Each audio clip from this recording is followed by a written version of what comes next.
दरम्यान उपोषण स्थगित केले, मात्र लढा सुरूच राहील असं लक्ष्मण हाके यांनी वक्तव्य केलेले आहे.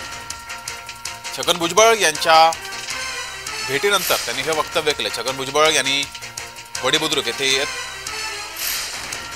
सरकारी ज्या निर्णय झाले त्या संदर्भात भाष्य केले. त्यानंतर लक्ष्मण हाके यांनी हे वक्तव्य केले. शासन तिथं त्या कोर्टामध्ये काही विनंती करणार आहे का या प्रश्नाचं उत्तर सुद्धा आम्हाला भेटलं पाहिजे. त्यामुळं हे आंदोलन आम्ही थांबवलेलं नाही. हे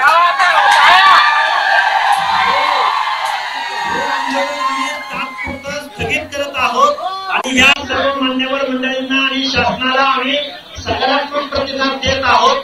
याचा अर्थ असा नाही की आमच्या ओबीसीचा हा तरुण वर्ग त्याला काही कळत नाही, त्याला समजत नाही आणि त्याला डावललं जातं ही त्याची भावना नाही हे समजू नये. ठरवून सगळं घडून आणायला लागले, ठरवून मंत्री पाठवायला लागले, ठरवून बरोबरी करायला लागले. त्याला कोण काय करणार? सत्ताधारीच मराठ्यावर अन्याय करायला लागले.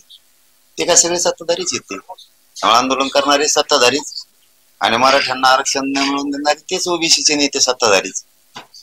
ते जाणून बुजून आता मराठ्यांवरती अन्याय करायला लागले.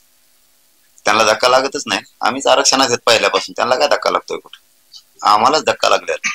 आमचं आम्ही घेणार. त्यांना काय दिलं ते काय स्थगित केलंय का सुरू ठेवलंय त्याशी नाही देणं घेणं आम्हाला.